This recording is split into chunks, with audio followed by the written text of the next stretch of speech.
Conversation of the day. How y'all doing? I want to talk about something. I want to talk about something with y'all and see if we can really talk on a subject that really matters. First of all, I want y'all to come in, push the like button, subscribe to my channel.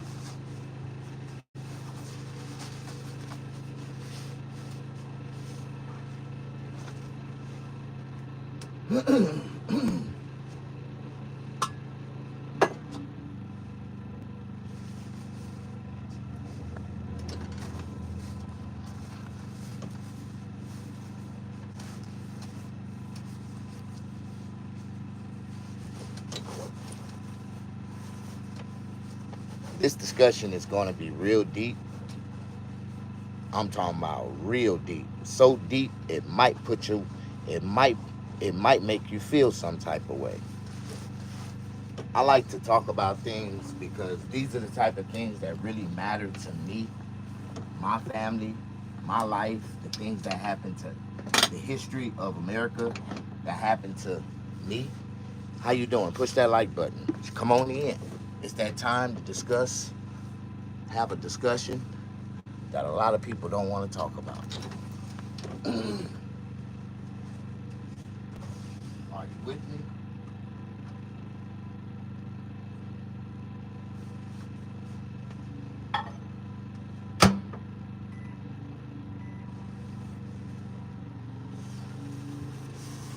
Come on in. Push that like button. Let's talk. It's time to talk. Do you know what talking is? It's time to talk. Time to talk. It's time to talk.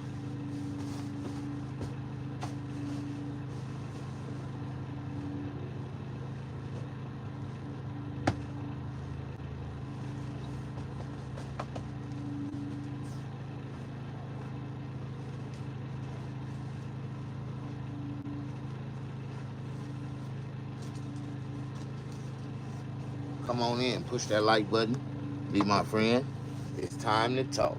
I got a conversation that's finna rule the nation. We are almost here. How you doing? Hey, question. Do you know what's going on right now?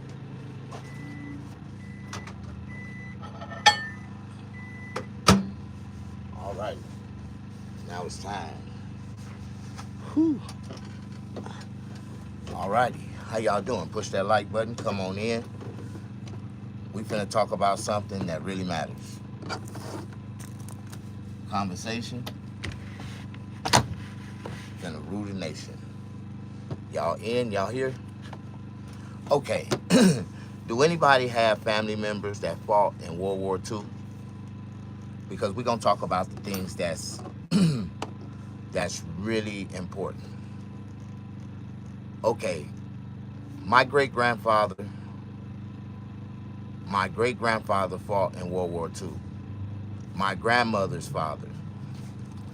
And my grandmother grew up without a father because her father was in the war.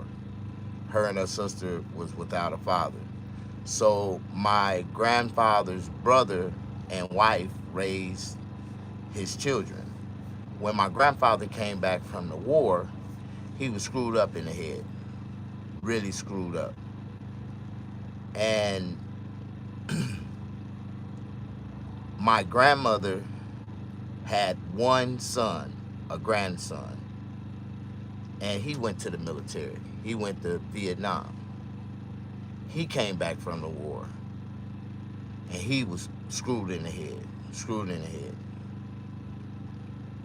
Then my mother had me.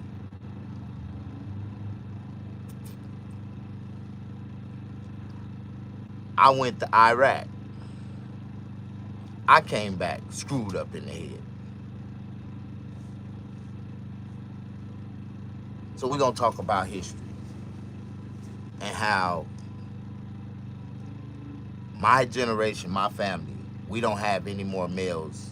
Like our generation, our family disintegrated all the way down to 7 members. Because my grandfather couldn't come back from the war and reproduce. My uncle couldn't come back from the war and reproduce.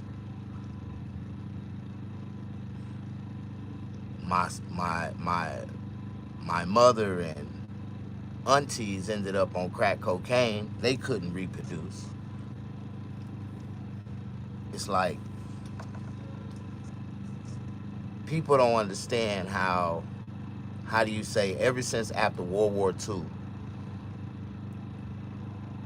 the Jim Crow laws, and it was a lot of laws that hindered a lot of black families from being able to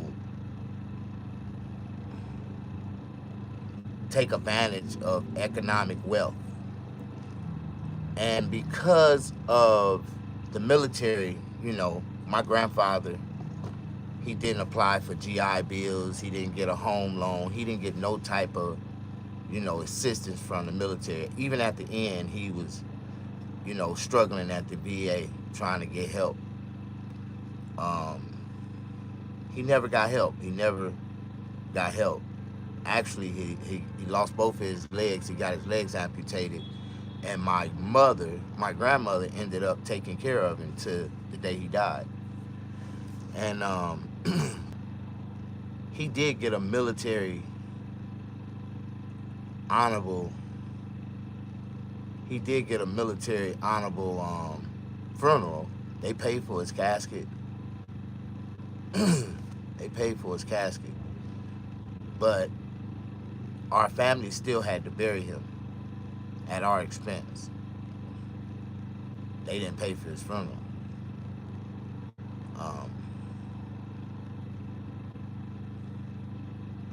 It's a lot of things, man, that I think of. And then, when I was a child, throughout,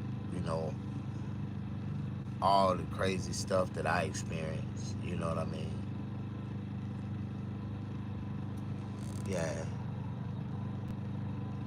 Do what is right, bro. What is right is that the U.S. government owes a lot of black people reparations.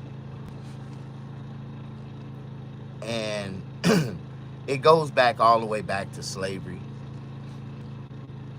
But honestly, the U.S. owes mainly, projectively, the military families, the people who families was destroyed by after they, went to the military and never was able to, regain their lives.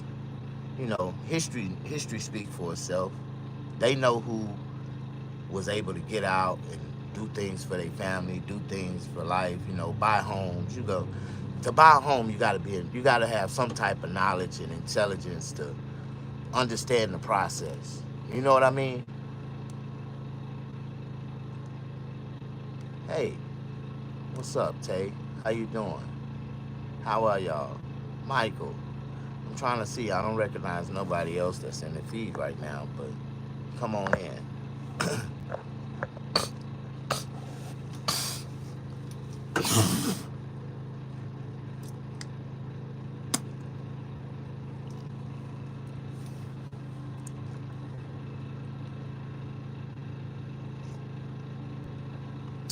It's that time of the day, that time of the hour.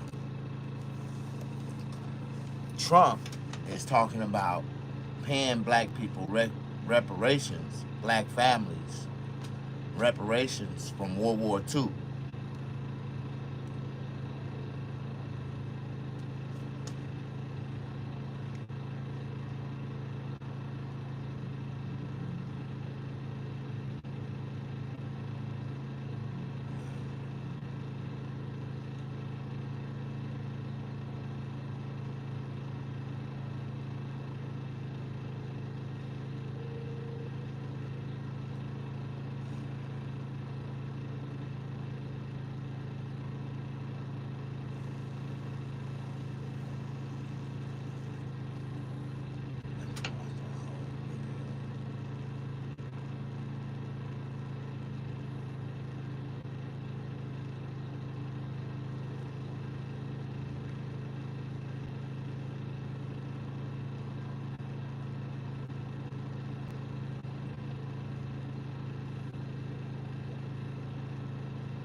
Centuries of systemic racism have created a wealth gap in America between black and white Americans. In her latest New York Times piece, Pulitzer Prize-winning reporter Nicole Hannah-Jones writes, if true justice and equality are ever to be achieved in the United States, the country must finally take seriously what it owes black Americans. MSNBC correspondent Tremaine Lee interviewed Nicole Hannah-Jones in his latest Into America podcast on reparations. Tremaine joins me you're now. not owed reparations. Tremaine, what are the factors that Nicole talked about here that are contributing or have contributed to the racial wealth gap in our country?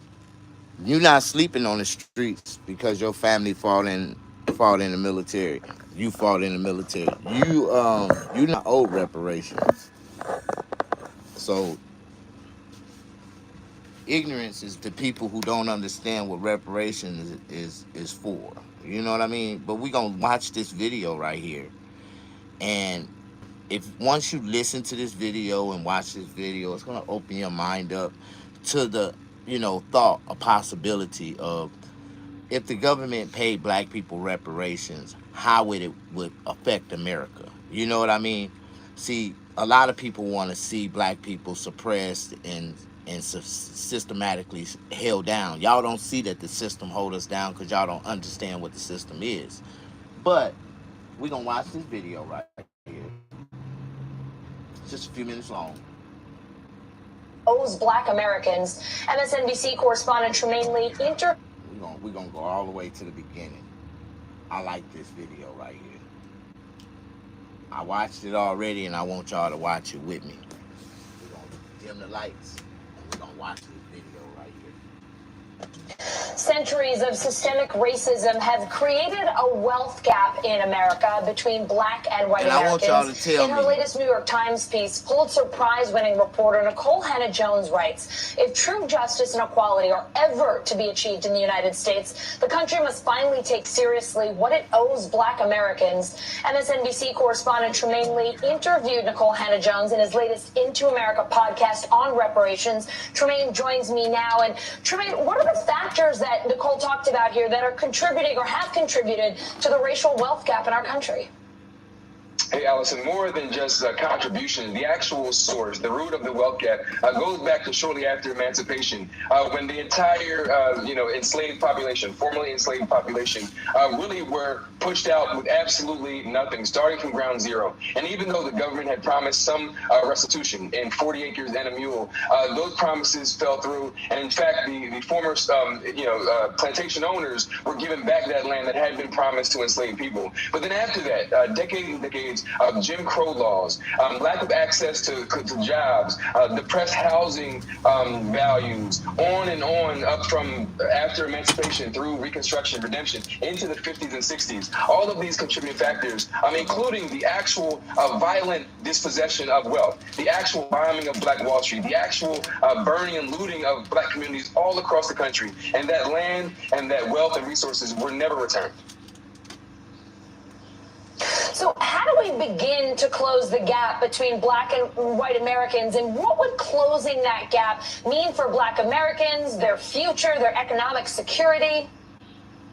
Well, part of the issue has always been that black folks haven't been able to accumulate the wealth and then pass it on, like buying a house and then passing it on to your children, or taking the equity out of that, passing it on. And so Nicole Hannah-Jones argues that there is only one solution, and that's restitution or reparations. Let's take a listen to what she has to say.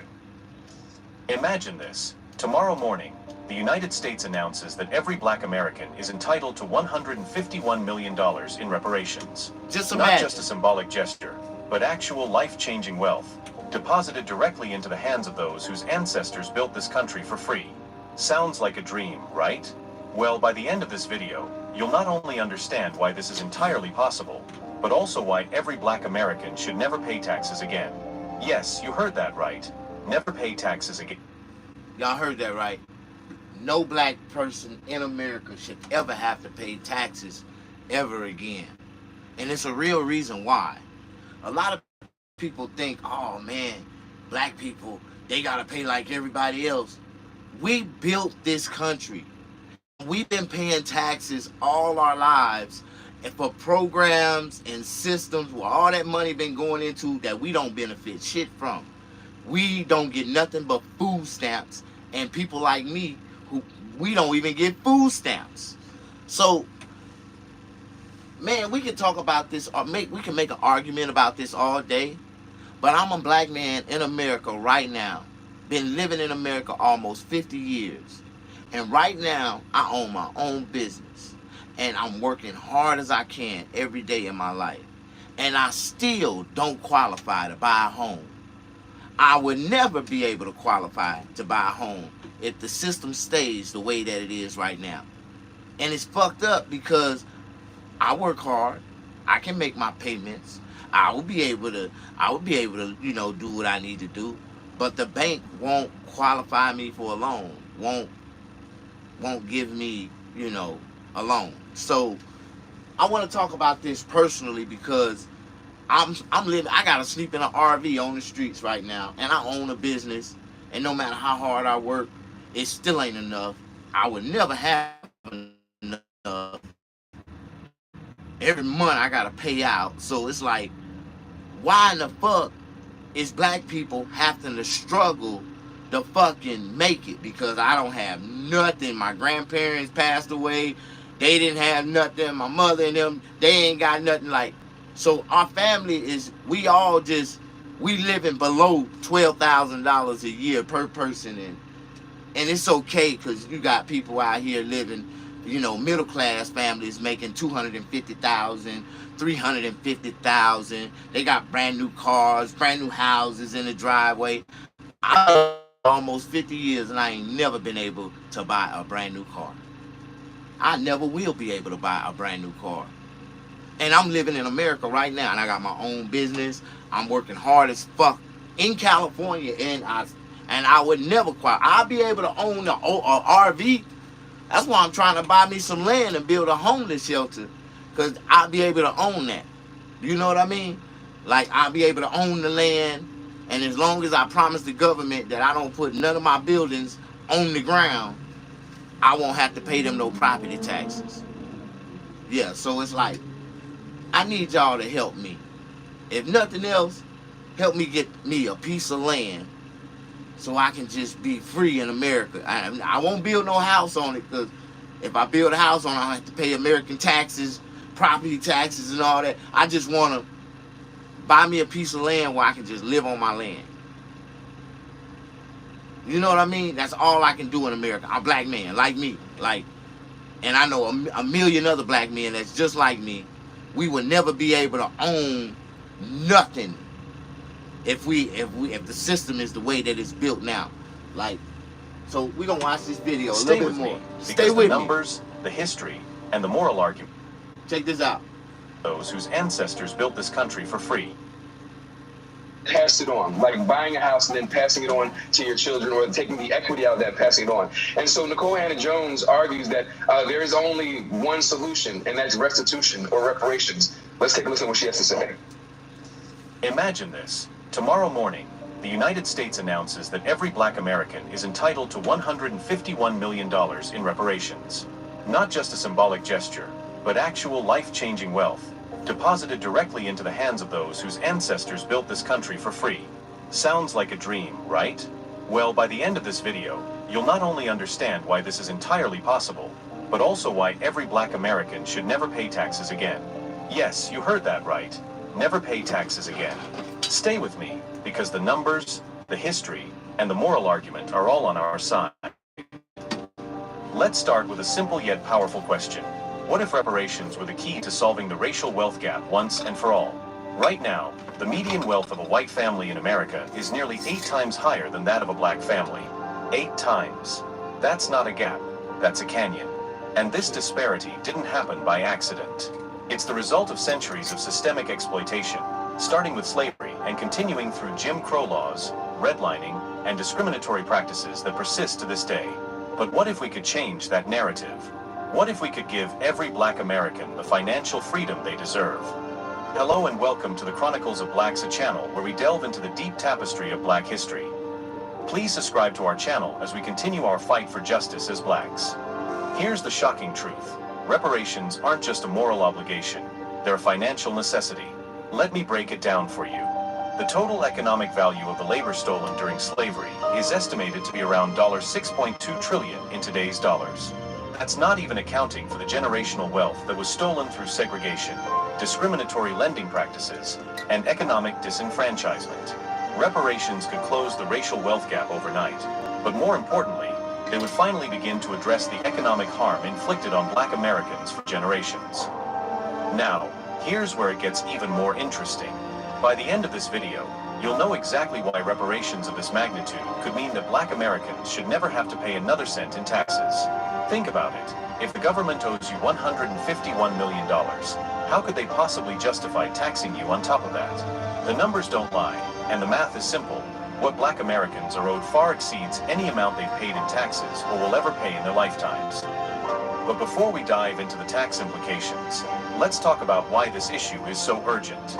Did you know that during the Jim Crow era, Black Americans were deliberately excluded from programs like the GI Bill, which helped millions of white families buy homes, start businesses, and build generational wealth? Or that Black farmers lost an estimated 90% of their land due to discriminatory lending and outright theft?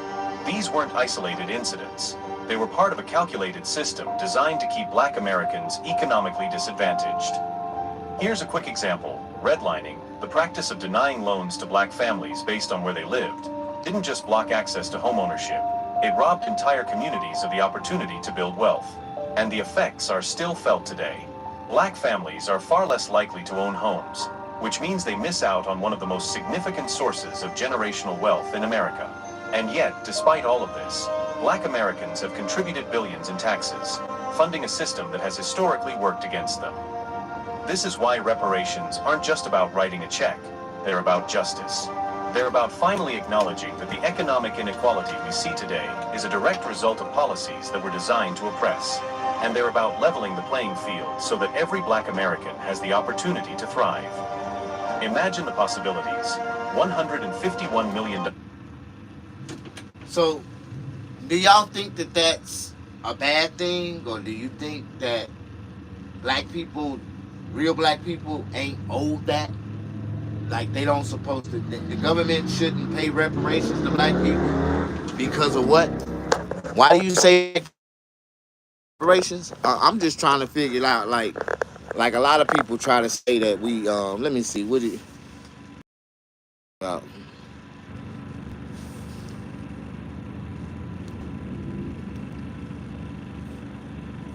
you be choking on your lies. Who on the corner told you this? Okay.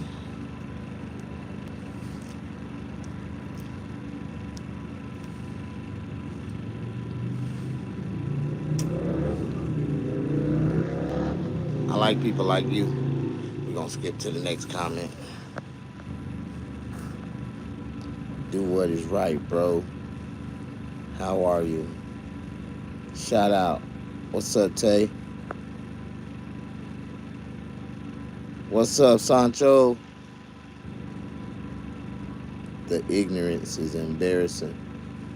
Disturbing the peace. And he spelled peace, P-I-C-P-I. So he is a,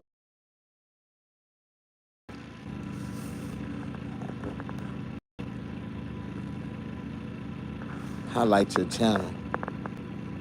What it do, Snag? What's up, Marco? Come on in, push that like button.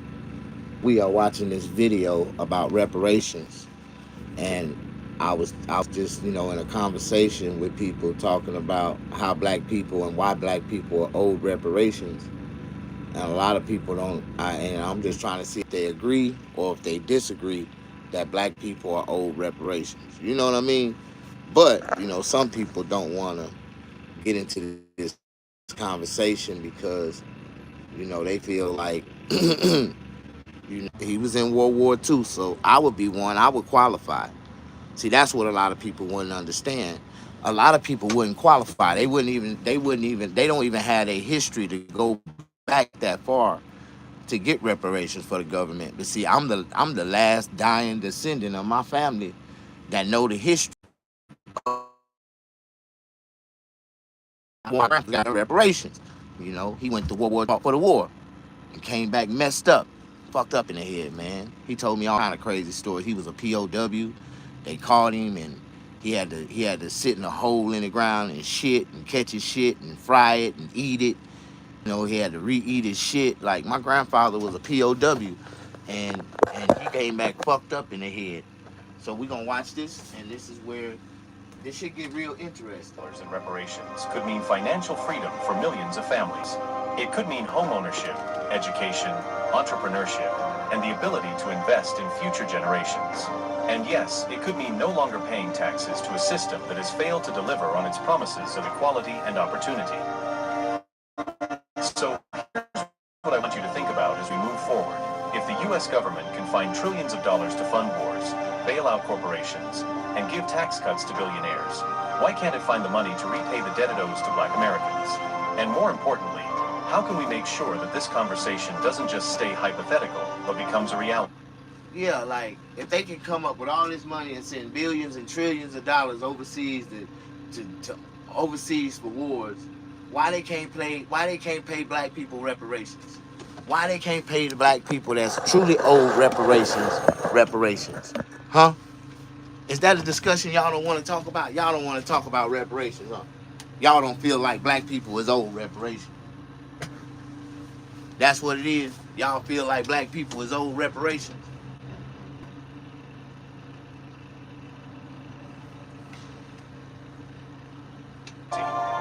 By the end of this video, after everything Black Americans have endured, paying taxes should be off the table until the debt is paid in full.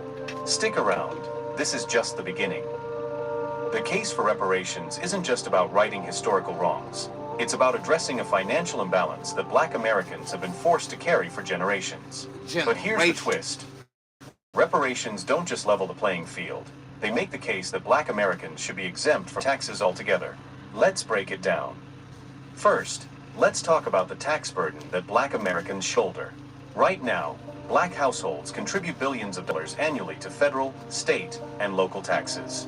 According to recent studies, Black taxpayers contribute 13.8% of all federal income taxes, despite earning far less than their white counterparts.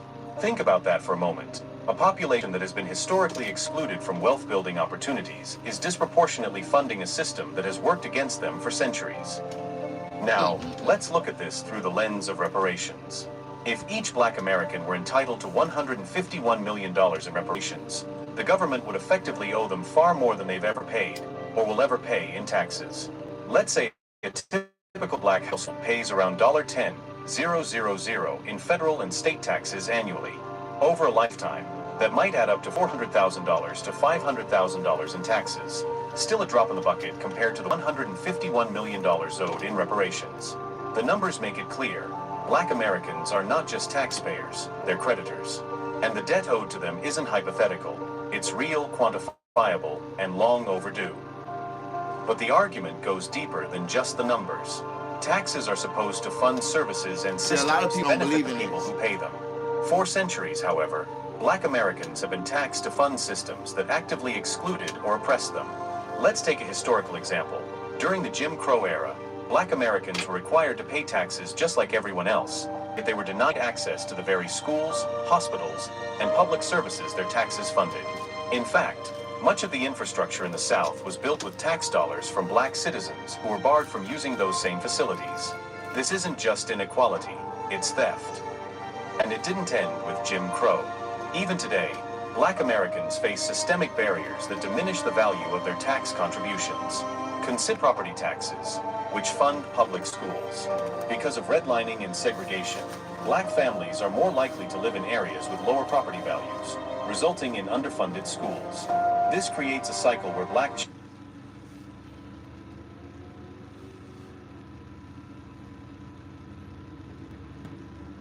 acknowledges its debt to Black Americans. Debt that stems from centuries of exploitation, exclusion, and systemic racism. How can it continue to justify taxing them? Here's a question to consider. If America can afford to give massive tax cuts to billionaires and corporations, why can't it afford to stop taxing Black Americans who are owed reparations? The 2017 Tax Cuts and Jobs Act alone cost the U.S. government over $1.5 trillion in lost revenue, most of which benefited the wealthiest Americans. Compare that to the $10 to $12 trillion cost of reparations. The math is simple.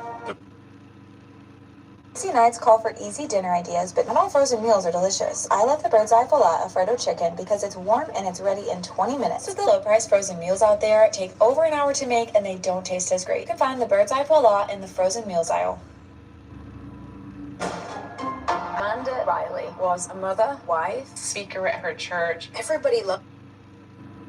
The resources exist. They're just a matter of priorities. Finally, let's talk about fairness. Some might argue that exempting Black Americans from taxes is unfair to other groups. But let's be clear, fairness isn't about treating everyone the same. It's about addressing the inequities that have been baked into the system. Reparations and tax exemptions are not special treatment. They're overdue justice. So here's the bottom. They overdo justice.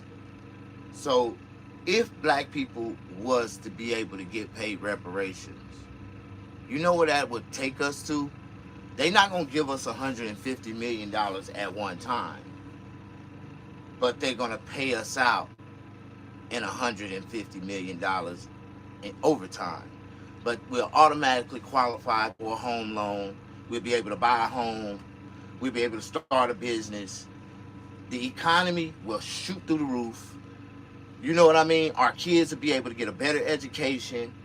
You know what I mean? We'll be able to actually have money to put into the economy.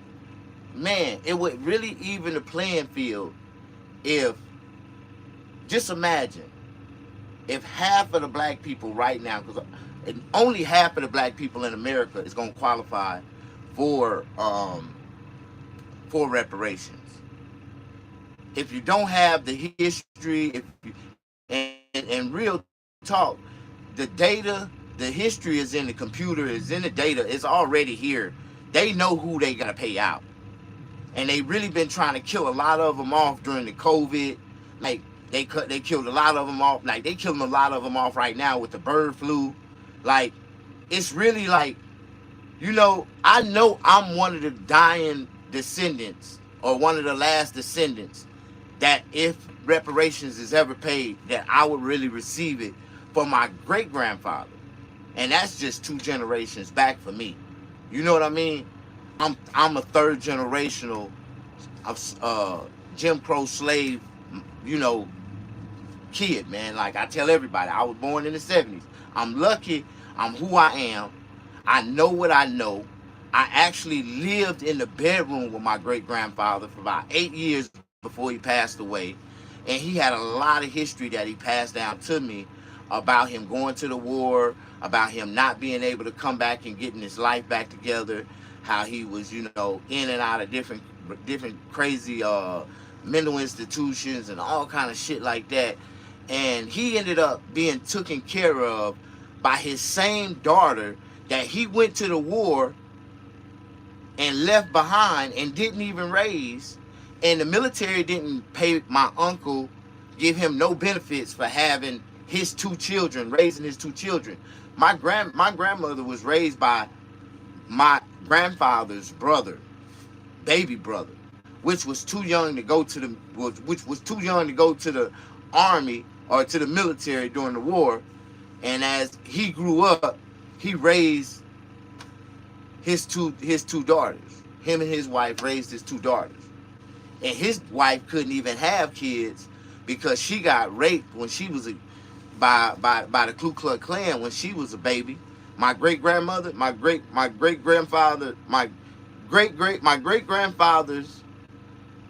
you know, brother, wife that raised my grandmother, she couldn't even bear children because she got raped by the Ku Klux Klan when she was a baby, when she was like 19 years old. Like, these are the family members in my family in Mississippi. So we're gonna talk about this and how, you know, everybody ain't owed reparations. All black people in America, well, a lot of black people, they are owed reparations, because if you went through the cocaine epidemic, if you was raised in the 80s, you owed reparations. All of these families, from past ripple effect of history, from World War II to modern day, to early 1980s, late 80s, These are generations and generations, a lost generation of black families that was destroyed by the U.S. government, was systematically held down, suppressed, lack of knowledge. Black people didn't know how to buy homes. Black people didn't know how to get credit cards. You know what I'm saying? This is real knowledge. Like, people understand that was held back from black people, so they couldn't have financial gain, so they couldn't get economic gain, so they couldn't do nothing for themselves. Black Americans have been forced to pay into a system that has exploited and excluded them for centuries. Reparations are not just a way to balance the scales. They're a way to acknowledge the truth and begin to repair the damage. And until that debt is paid in full, asking black Americans to pay taxes is nothing short of adding insult to injury. The numbers don't lie. The history doesn't lie. Reparations aren't just necessary. They're a moral and financial imperative. And if the government is serious about justice, it must recognize that black Americans shouldn't be footing the bill for a system that still owes them so much. To truly understand why reparations are not only justified but essential, we need to revisit one of the most damaging periods in American history, the Jim Crow era. This was a time when laws weren't just racist in their intent. They were economic weapons designed to keep black Americans in a permanent state of poverty. These laws didn't just strip away opportunities. They actively stole wealth from black communities, and their impact is still felt today. Let's break it down. During the Jim Crow era, black Americans were systematically denied access to the basic building blocks of economic success. Take land ownership, for example. Land is one of the most reliable ways to build generational wealth, but for black Americans, owning land was often a near impossible dream. By the early 20th century, black farmers owned over 16 million acres of land. This is real knowledge, real game. Of discriminatory lending practices, legal loopholes, and outright violence, black land ownership dwindled to less than 2 million acres by the end of the century. This wasn't just a coincidence. It was a coordinated effort to strip black Americans of their wealth. Then there was housing. The Federal Housing Administration, established in the 1930s, was supposed to make homeownership accessible to more Americans. But through a process known as redlining, the FHA refused to insure mortgages in predominantly black neighborhoods. This meant that black families couldn't access the low-interest loans that allowed millions of white families to buy homes and build wealth. Even worse, black families who managed to buy homes often saw their property values deliberately devalued because of the color of their skin. Over decades, this cost black families an estimated $156 billion in lost equity, money that should have been passed down to future generations. Yep. Education was another area where Jim Crow laws inflicted lasting economic harm. Black schools were chronically underfunded, receiving only a fraction of the resources allocated to white schools. How y'all doing? Push that like button. It was a deliberate strategy to deny black children the education they needed to compete in the workforce. It was deliberate. How you doing? Push that like button. Come on in. We got 50 people in. We got 40 people in here. Push that like button. Where my moderators at? Where you at, Incognito? You supposed to be getting these people to push the like button and knowing how to telling these people what to do. I don't see none of my people. What, HJ, AC in here? Ain't none of my people in here right now. So, okay, we gonna continue to watch this. But do anybody agree or disagree? What you say? It was Republicans who asked Democrats to give black men 40 acres and a mule, but his bill was denied. But you know what? Donald Trump is engaging into the conversation of paying black people reparations. Donald Trump is engaging in acknowledging that systematically depressing and suppressing black people all of their lives.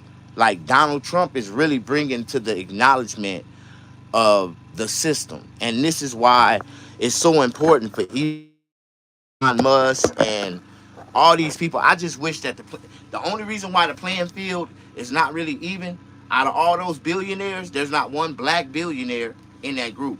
Like, it should have been one young billionaire in that group that should have been, you know, but we don't have a young, strong black billionaire like that. You know what I mean? We got some young, intelligent black men in America. We got this one young man that's turning trash into fuel. Like, that young man smart as hell. Like, he turning trash into racing fuel, into 87 gasoline. You know who I'm talking about? You know the little young black man? Yeah, he turning trash into gasoline, to 87 fuel. Some type of fuel. It's some type of flex fuel or something like that. But it can run a gas engine. But anyways, come on in, man. And we talking about this is something that's really a real discussion that need to be discussed in America. And a lot of people, can, make an argument that black people shouldn't get paid anything. All black people want is a handout. All black people is looking for is for somebody to save them. Somebody got to save us. We are a dying species. Black people are really disintegrating. Our population, and we should be acknowledged as an endangered species right now, because they not telling the truth about how many black people is really, down. You can't count all these black people in America and say that 60% of them have nothing. And the other 40%, only 10% have residual, like real strong wealth. Like, you know what I mean? It's crazy how our true numbers, motherfuckers don't want to talk about it, how poor black people is. Listen, I understand why my life fucked up. I've been to prison. I served 17 years in prison. I fucked up, made some bad decisions when I was a young man. But I also know that, that the system systematically targeted me to put me in prison. They didn't have to send me to prison for, the trouble that I got into as a child. They could have sent me to, get help, because I really needed help, and didn't nobody help me. But they rather incarcerate me, take all my time away, and make me sit in solitary confinement. I stayed in solitary confinement for about almost 12 years. Almost 12 years I served in solitary confinement. And if you ever seen the studies on solitary confinement, what it do to a man in 1 year, just imagine what it did to me sitting in solitary confinement for 12 years. So people be wondering, why is it so cool for Snag, or how Snag can be so all right by himself all the goddamn time? Because you know how long I sat in solitary confinement, and my cell was no bigger than this square right here. An 8x6 foot cell. It was 8 feet this way, 6 feet wide. And I had a toilet and a sink and a shower and a water fountain, all connected in one little metal organism in the corner. And it's crazy because for at least 7 years, I never came out that cell. People are like, what you mean you never came out? I didn't have to. I took a shower inside the cell, everything. Every time they asked me, did I want to go on the day yard, I refused to go out. I stayed inside my cell for over 7 years. Solitary confinement. But people don't want to hear my story. We're going to talk about how black people, how the government mentally tried to destroy all these black men, get them in prison and work the shit out of them till they break their back.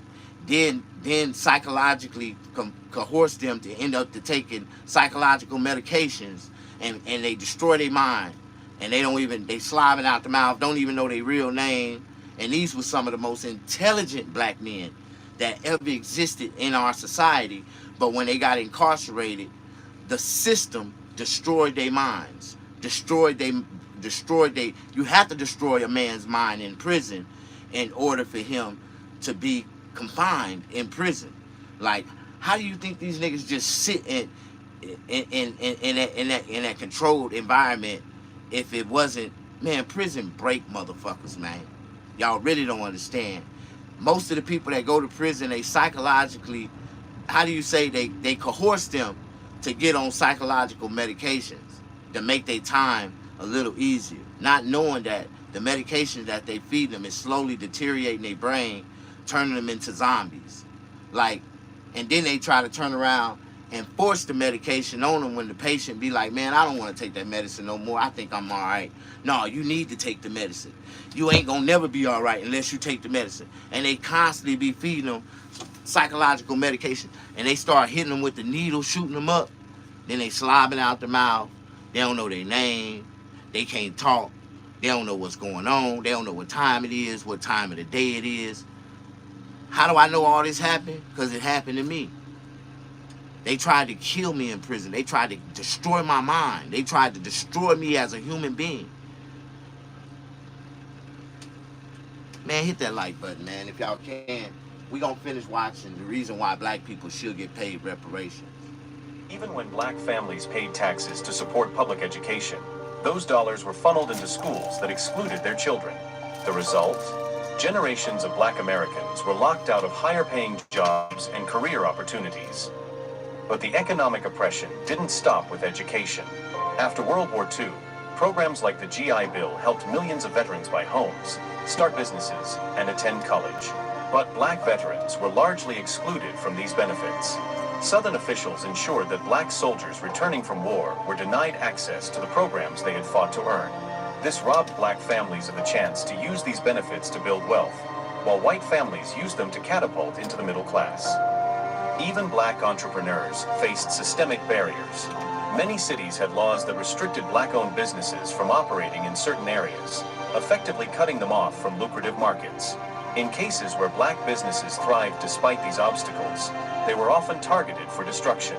One of the most infamous examples is the Tulsa Race Massacre of 1921, where a thriving black community known as Black Wall Street was destroyed by a white mob.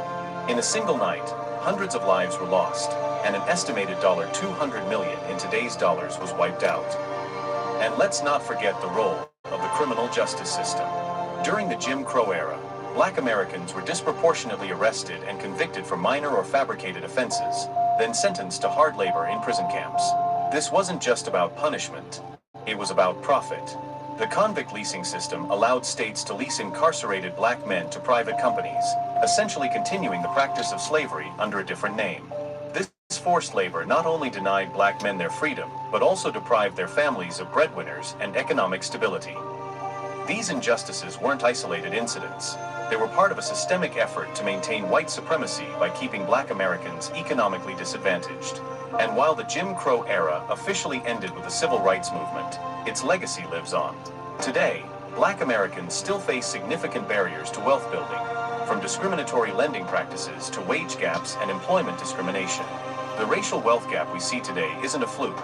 It's the direct result of policies designed to create and maintain inequality. Now, a lot of people don't believe that, huh? But it is the truth and nothing but the truth. I've been having my business 5 years, and I still can't get a loan from Wells Fargo Bank. I still can't get a loan. And in them 5 years that I done had my bank accounts with them,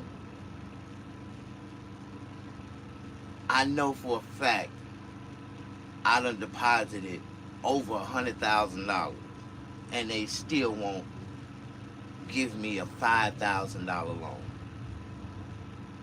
I wonder why black businesses, black people can't get no help.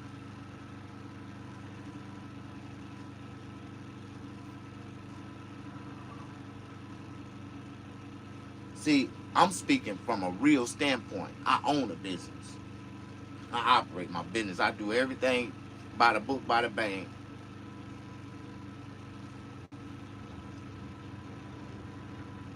Every time I ever filed taxes, the government took all my money. I didn't get nothing back. Like, I done paid into this system so much. And I wonder what, what's next for me. Like, you know what I mean? Push that like button, man. Let me see what you say. I say somebody left a paragraph. I need to read it. Did you know that your culture and ethnicity was not the only ones who have suffered in the world. 192 American Indians. First of all, I am an Indian. I'm not African.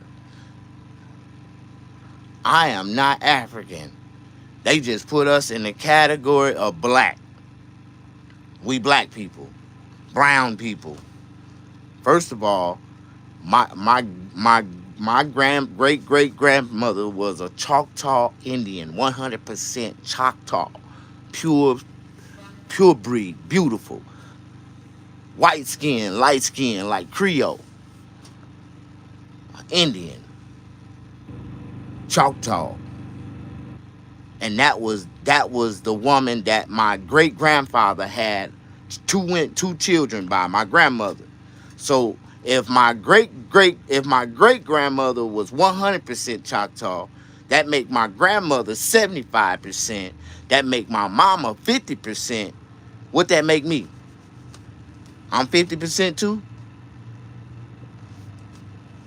So I'm like the last generation. That's why my kids come out so damn pretty. All my kids come out with Indian hair, long, beautiful hair, 12 fingers. If they ain't got long, beautiful hair and 12 fingers, they ain't my kids. That's why I wait till they come out. I'll be like, you say that's my baby. I find out the night you had that motherfucker. You know? Am I the only one? For real. All my kids came out the same way. Long, beautiful, Indian curly hair, head full of hair, and 12 fingers, just like their daddy. So if they don't have 12 fingers and long, beautiful, curly hair, black, long, silky, curly hair, them is not my children. Nah. Not mine. I make pretty Indian, black, beautiful babies. From the mountains of Caucasia or the Caucasus. You know what I'm saying? Don't get mad at a brother like me, because my family was already here. At least my grandmother was. I know that my great grandmother was, all her family and her descendants, they've been here ever since before Columbus thought about coming to America. We are from the Choctaw Nation. Have you ever heard never go south of the Choctaw? Don't cross that Mason-Dixon. That don't go over to Choctaw territory. They never tell y'all how the South was conquered and who they had to conquer and push out, all the way from the Florida Keys, all the way to the goddamn Mississippi River, all the way down Louisiana Panel, by the canal in Louisiana. There was nothing but Choctaw Indians they had to kill and destroy. And the men fought to their death. They wasn't giving up shit. They wasn't moving. They didn't give a damn. They fought to the death. That's why they wiped out our history. And if you ever heard of the story of the bloody trails, the bloody Teary trails, where they pushed all of the Choctaw Indians, and pushed them north and pushed them south. But they ended up coming back, giving them Philadelphia, Mississippi. They gave them back Philadelphia, Mississippi. That was one of the original land spots that they took from them, but they gave it back to them, and they built the casino on their land, right? 2 years later, they borrowed $100 million from the state and built a second casino on their land. The next year, after they built the second casino, they paid the state back the money. Like, bam, just paid their ass. In the state, the white folks raised all kind of hell. They glad for their money back, but, a lot of white people got to arguing about, what about interest? If they'd have paid it out like they were supposed to, they paid their ass right back. Here go y'all money. We don't owe y'all shit. This our land, our casino, and now they got 5 more casinos. And that's Choctaw. That's Choctaw power. And shit can be said They living in they doing their own shit, big time, big time, big time, doing their own shit.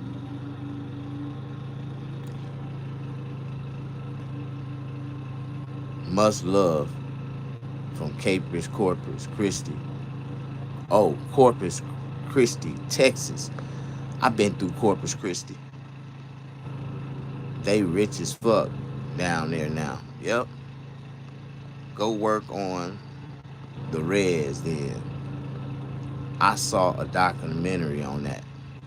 Thank y'all for coming in and pushing that like button. For all the ones that's just engaging with the new channel. About the modern day parallels.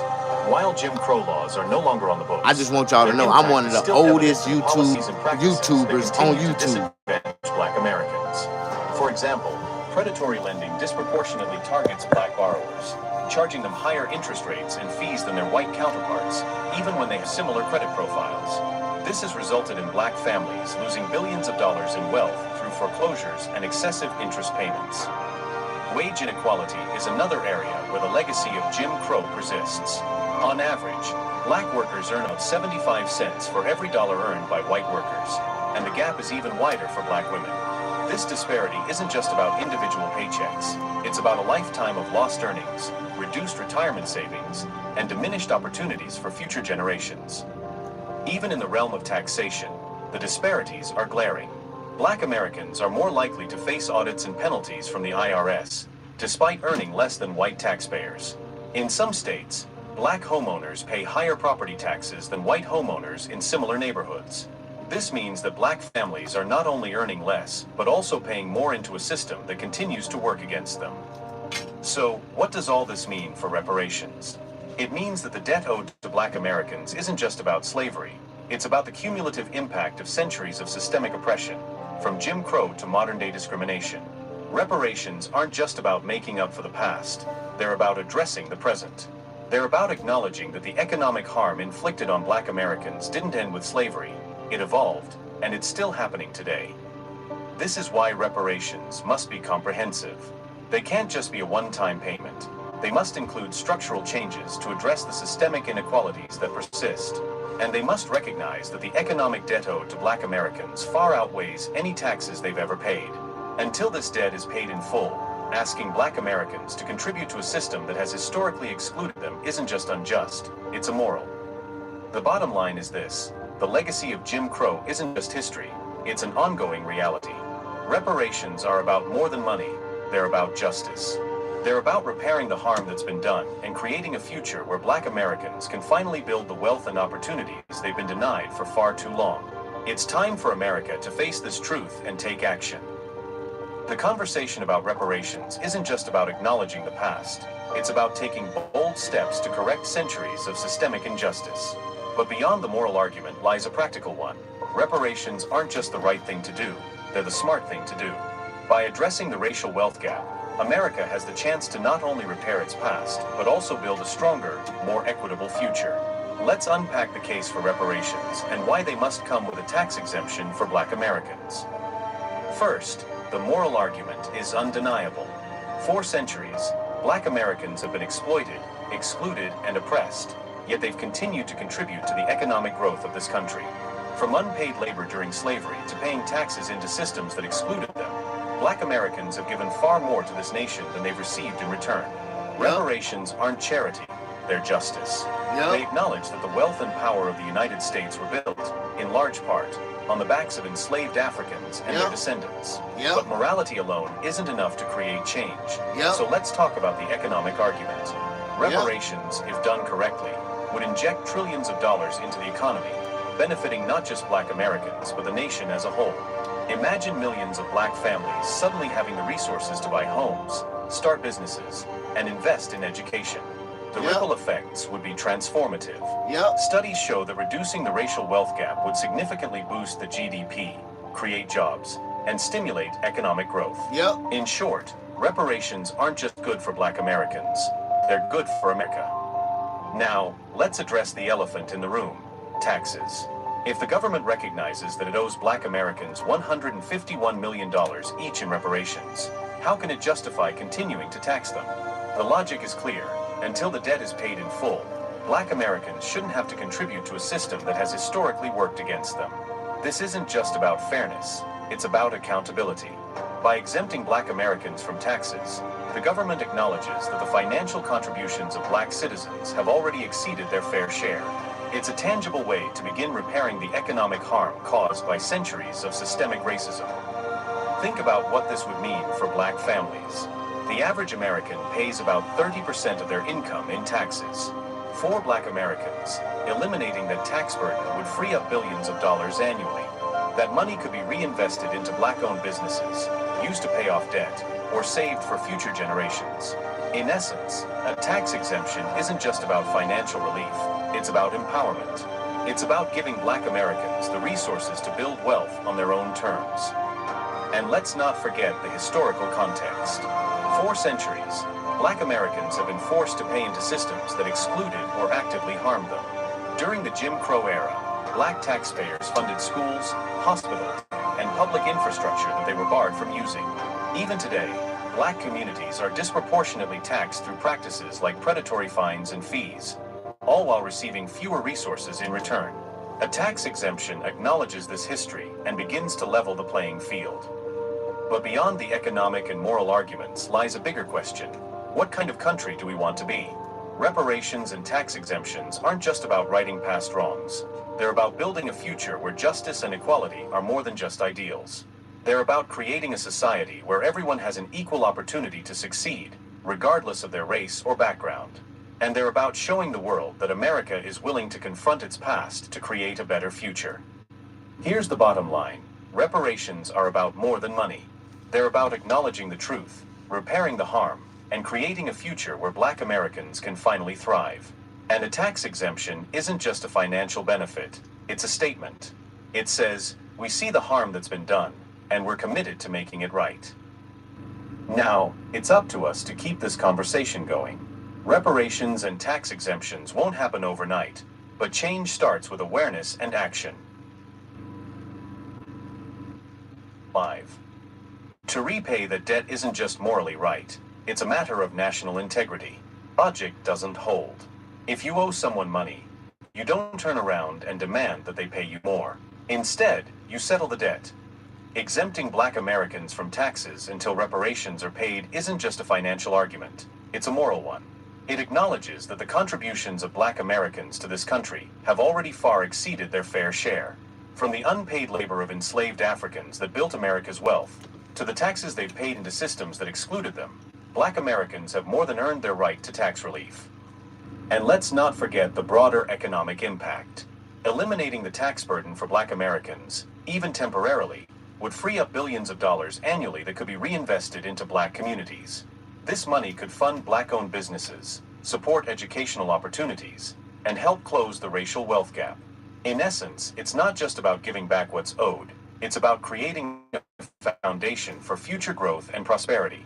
What if I told you that in 1865, right after the Civil War, every freed African American actually received the 40 acres and a mule they were promised? How would that single decision have changed the course of history? Would Black communities today be at the center of America's wealth and innovation? Yep. Would systemic racism and generational poverty even exist? It would. This isn't just a hypothetical. It's a glimpse into an alternate reality that could have reshaped America forever. And in this video, we're diving deep into what the world might look like if reparations were actually paid. Stay with me, because by the end of this video, you won't look at history, or the present, the same way again. Ask if you're new here. Welcome to the Chronicles of Black's channel, where we explore untold stories, alternate histories, and the hidden truths of Black history and culture. Today, we're diving into one of the most fascinating what-if scenarios in American history. What if reparations were paid to freed African Americans in 1865? What if? Now, let's set the stage. After the Civil War ended, millions of African Americans were freed from slavery, but with no resources, no land, and no real support. Then came the promise, 40 acres and a mule, a chance to rebuild lives and create generational wealth. It was a glimmer of hope for a brighter future. But that promise, it was broken. The land was taken back. I'm a single mom. I've had a lot of those imposter syndrome moments, but everyone deserves to be in that room. Everyone deserves to be able to self-grow. My children.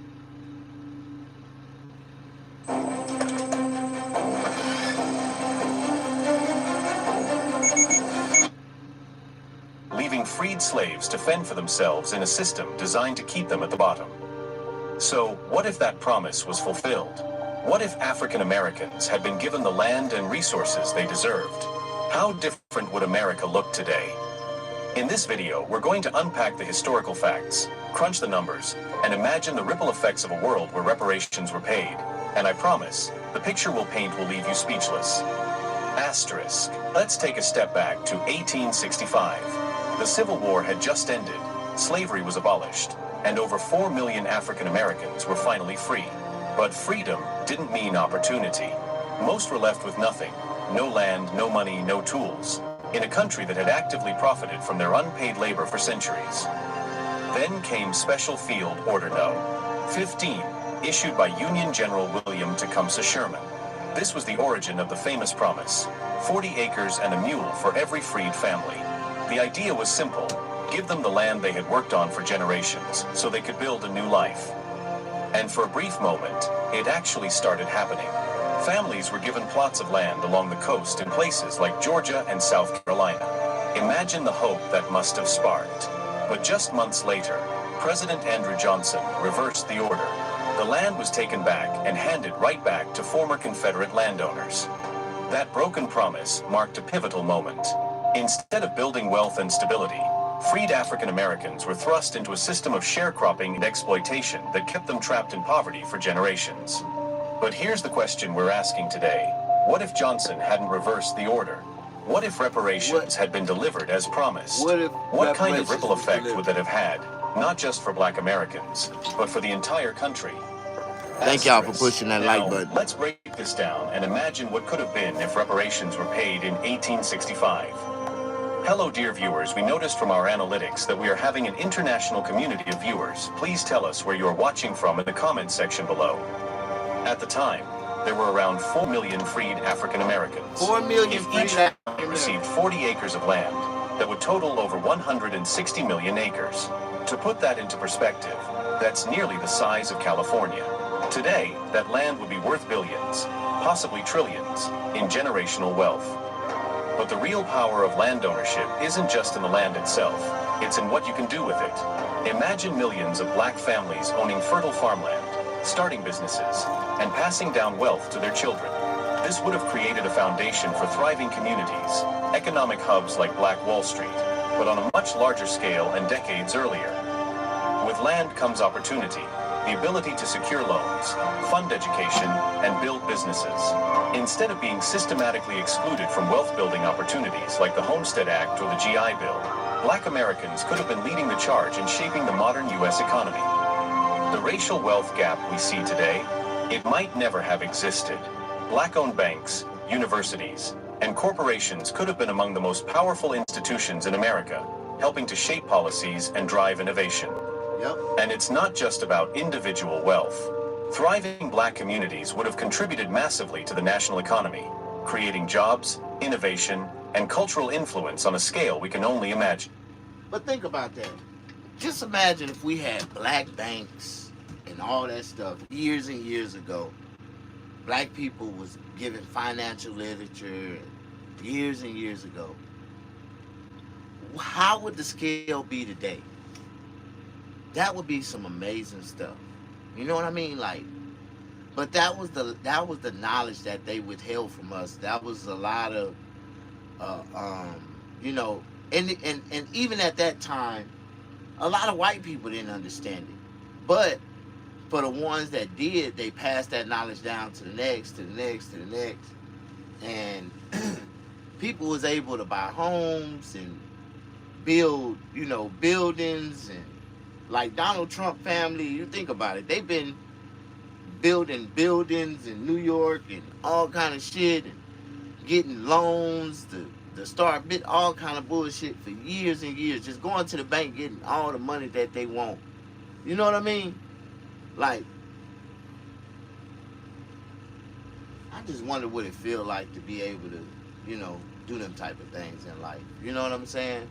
I know I might not never ever get to that point, but just to think about it, just imagine, I know I can imagine, getting to that point because I'm in a position where I could be, I may be one day, I could, if things pop for me, but, I don't know. It's like right now, it's more, we're going to finish watching the rest of this video. So ask yourself this. How different would America look today if Black Americans had been given the resources they were promised 160 years ago? The possibilities are staggering. Asterisk, the economic impact alone would have been massive. But what about the social and cultural implications? Letztlich deeper.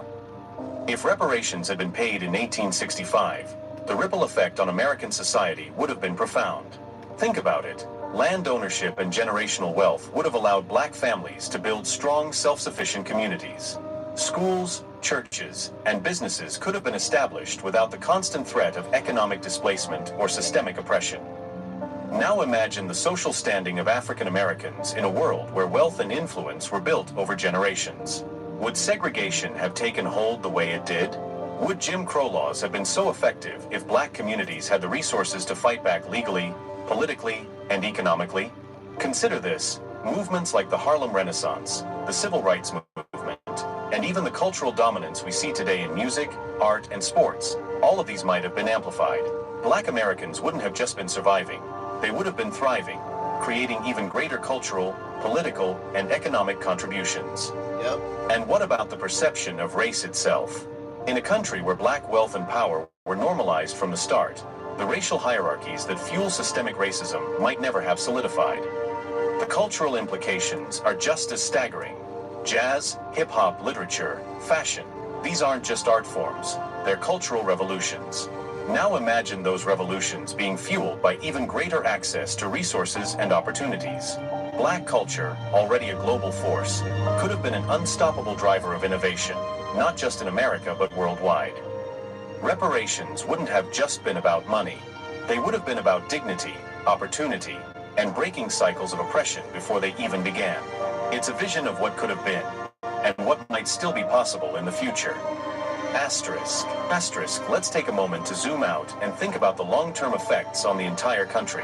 If reparations had been implemented in 1865, the shape of American society would be dramatically different today. First off, the political landscape. Imagine millions of African Americans with land, wealth, and educational access. They wouldn't just be passive members of society. They would be powerful voters, entrepreneurs, and leaders. Instead of being disenfranchised and marginalized, Black Americans could have had the power to influence policies from the very beginning. We could have seen a political environment much more reflective of America's diverse population. Instead of systemic exclusion, Black leaders would have been sitting at the table, shaping the laws, policies, and social systems that affected everyone. The trajectory of movements like the Civil Rights Movement might have shifted. There could have been more proactive change rather than a need for protests, sit-ins, and struggles that we saw in the 20th century. Think about the legal system, too. With economic and political power in place, African Americans would have had the financial means to fight legal battles, dismantle discriminatory laws, and challenge unconstitutional practices. Imagine a nation where Black lawyers, judges, and lawmakers shape the legal landscape alongside their white counterparts. The impact on the judicial system would be unimaginable. Now, let's talk about something that might seem less obvious, but just as crucial: national unity. Today, the racial divide in America is deep, and the racial wealth gap is a major factor in that. But what if, from the start, there was an equitable distribution of wealth and land? How much sooner could we have reached a true sense of unity, not just in theory, but in practice? If the foundation of the American economy had been built on equality, it could have led to a society that was more cooperative, more united, and more forward-thinking. In a world where reparations were paid in 1860, the landscape for Black Americans look entirely different, but the entire American experience would be reshaped. More innovation, more unity, more success, and most importantly, a greater sense of justice and fairness. It's an ideal that's not just about looking back, it's about what we can still strive toward today. Asterisk, all right, now let's talk about the million-dollar question. Could reparations still happen? Is it too late? Or is there still a path forward for America to make amends for its history? It's undeniable that the system we have today is built on centuries of inequality. But what we have to realize is that change is still possible. While we can't undo what happened in 1865, we can begin to correct the injustices of the past. The conversation about reparations is far from over. In recent years, we've seen a resurgence in discussions about reparations. Cities like Evanston, Illinois, have already taken steps by providing reparations in the form of housing assistance to Black residents. And on a national scale, the conversation has gained more traction, with politicians and activists pushing for policies that would address the generational impact of slavery and systemic racism. But here's the thing, reparations aren't just about handing out checks. It's about systemic changes that redistribute wealth, provide access to education, healthcare, housing, and opportunities to build long-term wealth. It's about ensuring that the broken promise of 1865 doesn't continue to haunt future generations. What could that look like? Well, imagine if the U.S. government invested heavily in Black communities, not just in a symbolic way, but with real, tangible support that addresses the wealth gap. Investments in businesses, schools, healthcare, and infrastructure could empower entire communities to thrive. Could we see land grants like those originally promised? It's possible. While the country isn't likely to hand out millions of acres of land to descendants of enslaved people, there are other ways to close the gap. Land trusts, affordable housing initiatives, and investments in Black-owned businesses could act as modern-day reparations, helping to break the cycle of poverty. And of course, this is a conversation that's going to take time. True reparations require a shift in the collective mindset. It's about recognizing that the wealth and power that built America was built on the backs of Black people, and in order to truly move forward, we must rectify those wrongs. But here's the thing. This is not an impossible task. History has shown that change can happen. Just look at how far the civil rights movement came in a few short decades. We're living in a time where the conversation around reparations is not just a distant dream, but a real possibility. It's up to us to keep pushing for change and keep the momentum going. So while we may never know exactly what America would look like if reparations had been paid in 1865, we do know that the future is still in our hands. If we keep fighting for equity, fairness, and justice, we can still create a world where reparations aren't just a question of what if, but a question of when. Asterisk. So, after everything we've discussed, I want you to take a moment and think about this. What would the world look like if reparations were paid in 1865? Would America be a different place today? Could the history of Black Americans have been rewritten for the better? I hope this video has given you a lot to think about, and maybe even challenged the way you see our history and where we're headed. This what-if scenario isn't just some thought experiment. It's a wake-up call. It shows us that the decisions made in the past shape the future, and that real meaningful change is always possible. Now, I want to hear from you. Do you think reparations are still possible today? And if they were, how would they change the fabric of American society? Drop your thoughts in the comments. Let's get a conversation going. And if you're as passionate about this conversation as I am, don't forget to like this video, share it with your friends, and hit that subscribe button if you're new here. We've only scratched the surface of these topics. Okay, you're good to go. Welcome to Frontier. Awesome, thank you. In my lifetime, I will own 44 It's this land that drew us back here. My grandfather, he wanted better for his children. My father wanted better for his children. And of course we do. That's why they love this land and they hold on to it. They want to pass it to them. In 1865, the U.S. government promised newly freed Black Americans 40 acres and a mule, providing an opportunity for them to build wealth and independence. Land has always been about freedom, political freedom, physical freedom, economic freedom. So land is power. Most definitely. But that promise was broken again and again and again. Black farmers and other Black landowners have repeatedly been targeted to have their property taken. Do you think that you would have been that much further ahead? Your white counterparts? Oh, yes. We would not have lost the land. We would have gotten the loans and the services that all farmers should get through the government. While some are rediscovering hope in collective action. We cannot beg other people to give us anything, and that's what freedom is about, the freedom to manifest what we know we deserve. For others, the struggle continues. You got to fight for your land. You got to fight to keep it.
Welcome to Life of Neon, where we celebrate Black history, Black culture, and Black excellence through neon art. Check out our collection at lifeofneon.com. Reparations in America and everyone who got paid. America has a long and complicated history when it comes to reparations. Since the early days of this nation, there have been a number of instances where the government has provided financial compensation to individuals who have been harmed by its actions. I know it's estimated that America's slave economy generated roughly $1.7 trillion in today's dollars. So it's no surprise that ever since the end of the Civil War, there have been calls for reparations to be paid to the descendants of slaves. And while reparations have been paid out in a number of other countries, America has yet to take this step. Tick-tock, motherfucker! Nevertheless, the issue of reparations remains a hotly debated topic in America today.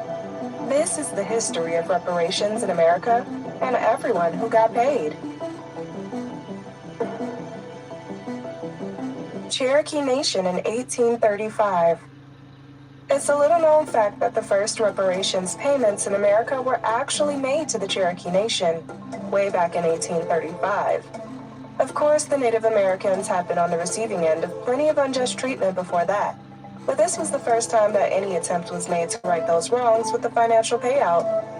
The Cherokee were given $5 million as compensation for their forced relocation from their ancestral homeland in the southeastern United States.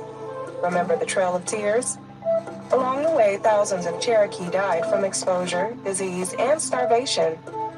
While this money was awarded to the Cherokee people, they did not have full control over it. Instead, it was placed in a trust fund managed by the U.S. government. They only ever received a fraction of that amount.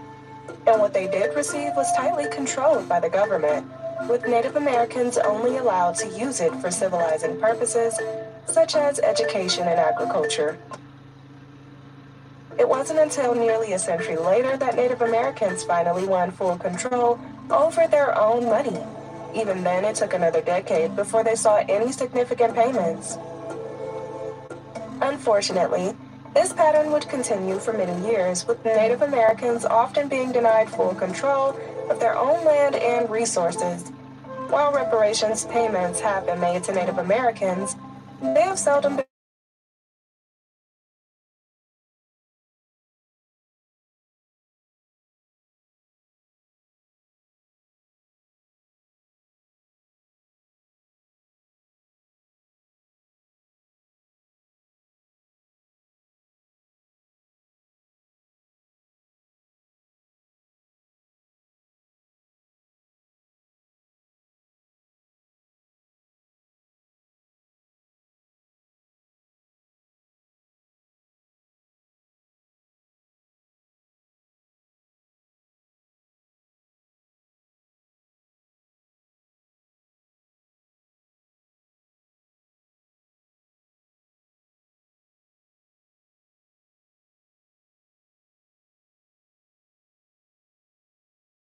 former slaves get started on their new farms. And this was the turning point of the war for the Union. The news of the order spread quickly, and by the end of the year, there were more than 10,000 freedmen living on the newly allotted land. In April, after the assassination of President Lincoln, Andrew Johnson overturned the order and took the land away from the freedmen. President Andrew Johnson issued a proclamation that returned the lands to the Southern owners. Johnson gave pardons to most former Confederates and allowed them to enact new governments. These governments, which often included previously Confederate officials, soon enacted black codes, measures designed to control and reduce the black population. General Saxton and his staff at the Charleston Freedmen Bureau refused to carry out President Johnson's wishes and denied all applications to have lands returned. In spite of this, Johnson and his allies removed General Saxton and his staff. However, Congress was able to provide legislation to assist some families in keeping their lands. Japanese Americans who were interned during World War II received $20,000 each in reparations from the U.S. government, as well as an apology from then-President Ronald Reagan.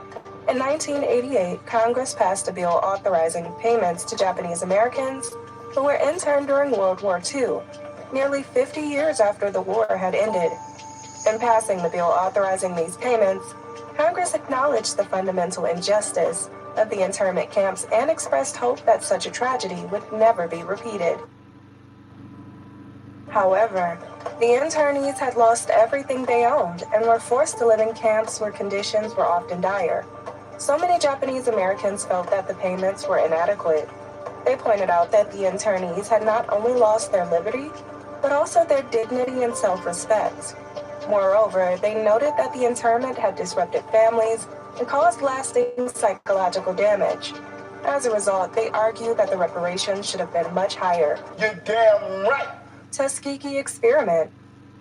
After years of campaigning and fighting for justice, the survivors of the Tuskegee syphilis study finally received reparations from the U.S. government in 1997. The Tuskegee experiment was a 40-year clinical study conducted by the U.S. Public Health Service that began in 1932.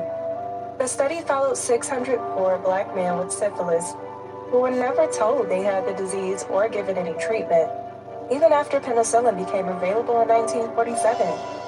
As a result, many men died of the disease and hundreds more were left with permanent physical and mental damage, while their wives and children were also infected.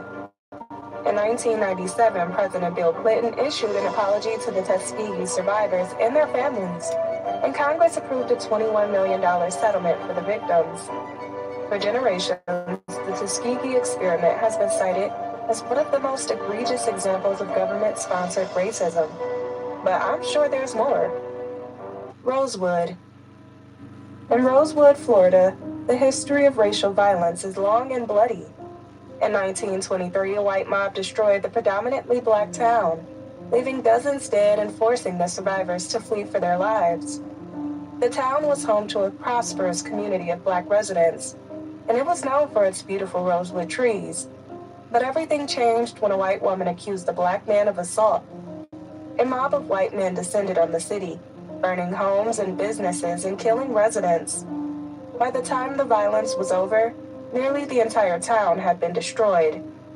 For nearly a century, the town's residents lived with the legacy of that massacre, until 1994, when a bill passed by the Florida legislature awarded the survivors and their descendants each $20,000 in reparations. We know it's not nearly enough money, but it's an important step towards acknowledging the wrongs of the past and compensating the people who were victimized by them. It doesn't seem like Uncle Sam is really trying to pay enough to buy the forgiveness needed to right its wrongs. It's also clear that the government isn't really serious about fixing the issue of race relations in America. And so, well, none of us will be getting paid. Stay lit, y'all.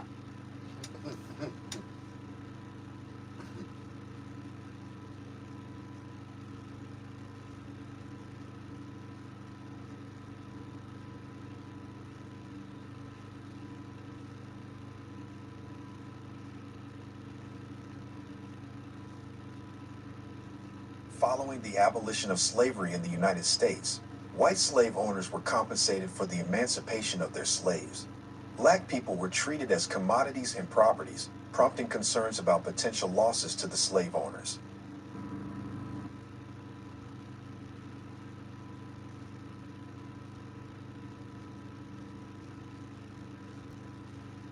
It literally does not.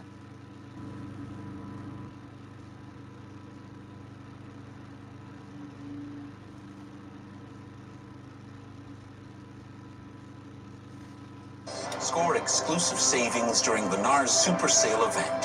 Find your perfect home in over 70+ markets nationwide. Injustice that's happening to my people. At a public meeting of the Reparations Commission, people spoke out, sometimes passionately. Our ancestors helped build this country. African Americans, black people, whatever you want to label us this time, we're on the island of destitute, despair, amongst the sea of abundance. True liberation starts with money. The AB 3121 task force meeting is now called to order. The task force was set up by the state legislature in 2020 to develop proposals for compensating California residents who are descendants of enslaved people. This task force is designed to examine the harms associated with the enslavement of black people, African Americans in this country, as well as the legacy of the harms of enslavement. Advocates say reparations would not only be for slavery, but the century and a half of racism that followed. And we think about over time, whether you want to start with the Jim Crow laws, whether we want to think about moving forward with the redlining with real estate, the horrors of discrimination, segregation, all of those things followed slavery and have continued, I think, to plague us through today. Economists consulted by the panel estimate that the cost of compensating California's black residents could top $800 billion. That's 2.5 times the state's budget for this year. The task force chair says reparations may not be limited to money. The recommendations for reparations must include compensation, restitution, which accounts for stolen land or stolen wealth, stolen opportunities, rehabilitation, free education, free health care. There's examples. I'm not saying those are going to be the final recommendations. Cash reparations are not unprecedented. The federal government has paid some Native American tribes compensation for land improperly seized from them, and in 1988 paid $1.2 billion to Japanese Americans interned during the Second World War. The task force would like to hear from everyone. The task force must complete its report by July 1st. The Commission's ultimate recommendations will be purely advisory. The state's legislature and governor will ultimately decide what, if any, reparations are given, a process that is sure to prompt more debate about history, equity, and cost. Rob Reynolds, Al Jazeera, Los Angeles.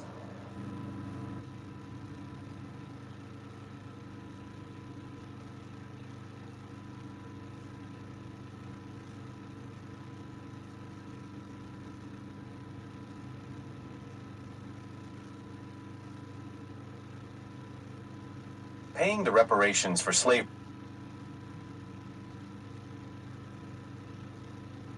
Hello everyone, and welcome back to another video from our channel Hot News. In this video, we'll be highlighting American celebrities who have passed away today and in the last few days, along with other notable figures from around the world. Before we proceed, we kindly ask you to show your love and support by giving this video a like. $6 never tasted so good. IHOP's Breakfast Faves combo is now just $6. Featuring IHOP's world-famous buttermilk pancakes, crispy hickory smoked bacon, and 2 eggs cooked to order your way. All for just $6. Part of the new $6 House Faves menu.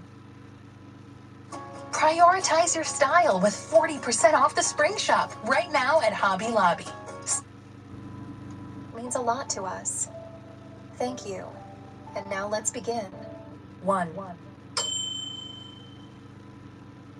Claire Van Kampen, a legendary theater director, composer, and wife of acclaimed actor Mark Rylance, has passed away at the age of 71. She died in Kassel, Germany, surrounded by her family after a battle with cancer. Her husband... We do not know who that is. And she in Germany.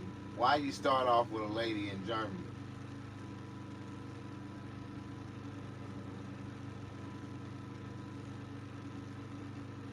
Played in a whole bunch of shit. Who created her signature costumes.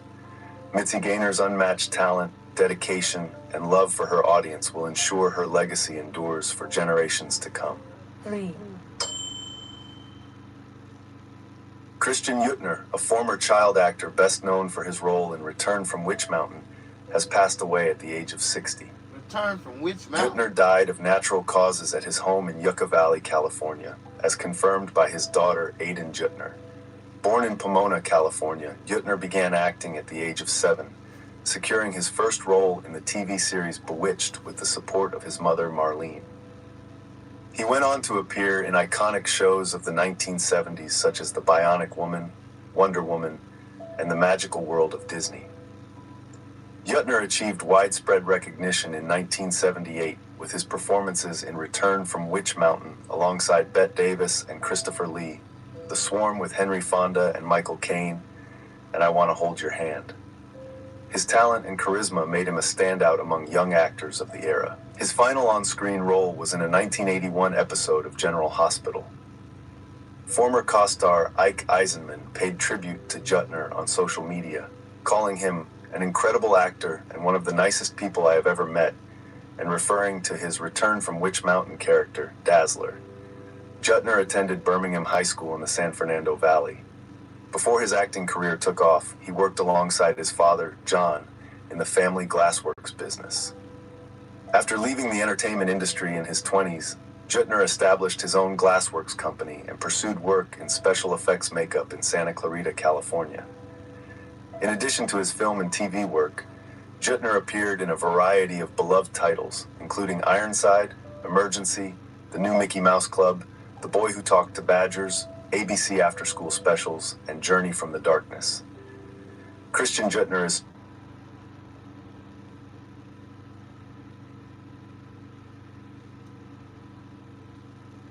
She also collaborated with her children, starring in Nick Cassavetes' The Notebook, 2004, and Zoe Cassavetes' Broken English, 2007. In 2015, Rollins received an honorary Oscar, reflecting on her rich career by saying, "You live many lives."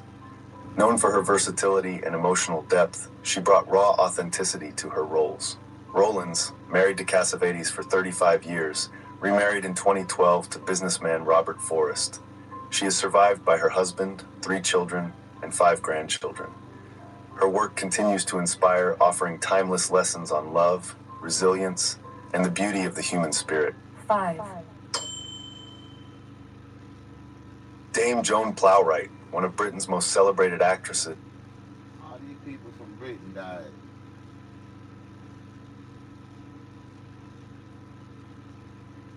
at the age of 88. His children, Sean and Sarah Amos, confirmed he died peacefully at his home in Honolulu due to complications of dementia. He is survived by his wife Carol Williams and his other children, Gregory and Michael. Born in Tallahassee, Florida in 1936, Wally moved to Harlem as a teenager to live with his Aunt Della, who taught him to bake. After dropping out of high school, he earned his GED and joined the U.S. Air Force, serving from 1954 to 1957.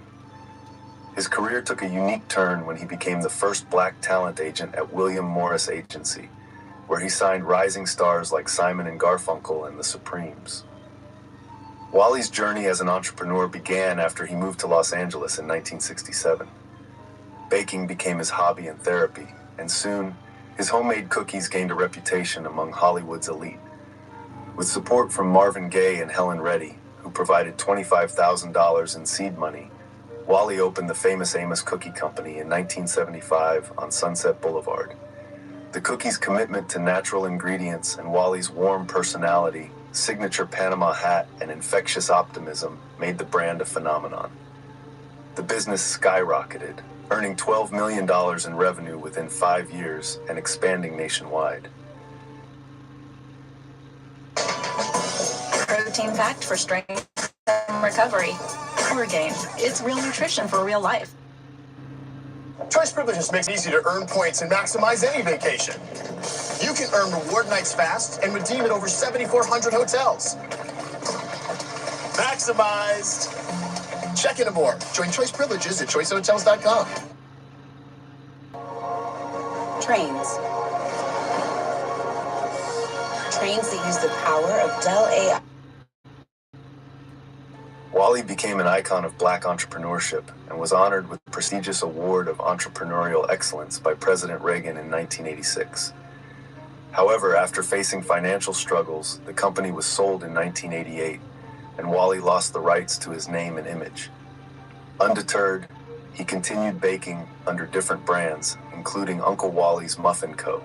and the Cookie Kahuna. Beyond cookies, Wally was passionate about literacy and giving back.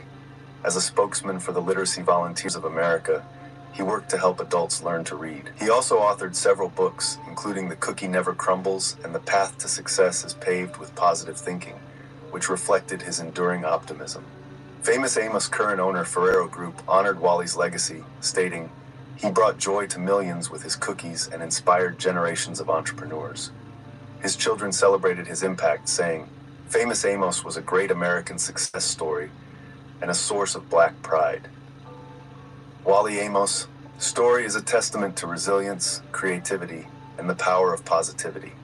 His legacy lives on through his cookies, his contributions to literacy, and the inspiration he gave to entrepreneurs worldwide. 7. Chris O'Donnell, a fitness influencer known online as CreoD, has passed away at the age of 31. According to an online obituary and confirmation from the Maricopa Medical Examiner, O'Donnell died on January 11th. With over 842,000 TikTok followers and 28.2 million likes, as well as 241,000 Instagram followers, O'Donnell inspired many through his fitness journey, outdoor adventures, and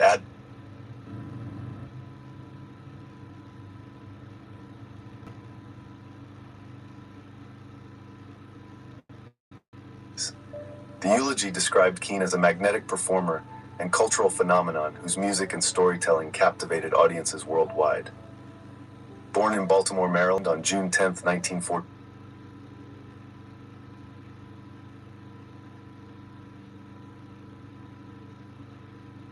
Discovery Channel's Moonshiners, has passed away at the age of 68. His family and laws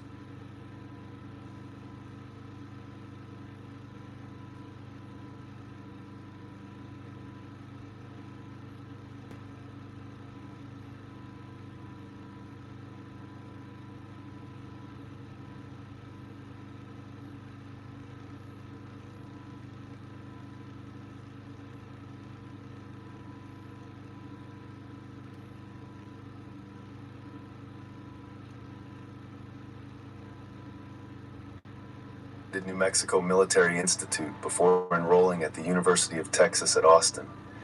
It was there that he formed a friendship with Wes Anderson, a partnership that would soon spark an array of unique filmmaking ventures. With a blend of wit and curiosity, Owen began cultivating the storytelling sensibilities that would ultimately define his professional path. Even as he took early steps toward show business, he managed to retain the down-to-earth charm that would captivate audiences in the years to come. His upbringing in Texas instilled in him a laid-back demeanor, yet he never shied away from exploring new horizons and pushing creative boundaries. By the mid-1990s, Owen Wilson's aspirations took on a tangible form through his collaboration with Wes Anderson on the independent comedy Bottle Rocket. Released in 1996, this film showcased Wilson's penchant for quirky storytelling and comedic timing, despite its modest initial reception. Co-writing and starring in Bottle Rocket allowed Owen to refine his screen presence, revealing a natural ability to make offbeat characters relatable and endearing. This creative partnership continued with Rushmore, 1998, and The Royal Tenenbaums, 2001, further cementing Wilson's reputation as a distinctive voice in Hollywood. Critics took note of his charmingly awkward portrayals, while audiences began to appreciate the wry humor that came to define many of his performances. Though his success was steadily building, it was clear that Owen's approach to acting was shaped by a sincere dedication to his craft and a willingness to embrace creative risks. He thrived on collaboration, finding new ways to infuse authenticity into his comedic roles, all while cultivating a warm rapport with co-stars and directors alike. After laying the groundwork in the indie scene, Owen Wilson catapulted into mainstream recognition with a series of successful comedy hits. One of his early breakthroughs came with Shanghai Noon, 2000, a buddy action comedy pairing him with martial arts legend Jackie Chan. The contrasting styles of humor and physicality elevated Wilson's profile, demonstrating his versatility and broadening his audience appeal. Soon after, Zoolander, 2001, showcased him as the flamboyant male model Hansel, a role that generated endless laughs and solidified his comedic niche. Momentum continued with Starsky and Hutch, 2004, and Wedding Crashers, 2005, where his laid-back delivery meshed seamlessly with fellow comedians, creating iconic on-screen pairings. These films not only boosted his status as a leading Hollywood comedian, but revealed his gift for grounding outlandish scenarios with genuine sincerity. With each new box office success, Wilson's name became increasingly synonymous with feel-good humor. In these roles, he masterfully balanced whimsy and warmth, shaping a distinct comedic identity that resonated worldwide. In addition to his live-action triumphs, Owen Wilson found success through voice acting and more nuanced comedic performances that showcased his depth as an entertainer. Stepping into the animated realm, he lent his voice to the role of Lightning McQueen in Pixar's Cars franchise, winning over family audiences with a spirited portrayal full of optimism and heart. Meanwhile, films like Marley and Me, 2008, allowed him to explore themes of love and loss alongside comedic elements, revealing greater emotional range. The 2011 release of Woody Allen's Midnight in Paris uncovered another facet of Wilson's repertoire, exposing a gentler, reflective quality that resonated with critics and viewers alike. Such varied roles underscored his willingness to embrace different genres, proving he could pivot from broad comedic sketches to heartfelt storytelling without losing his trademark authenticity. His adaptability became a hallmark of his work.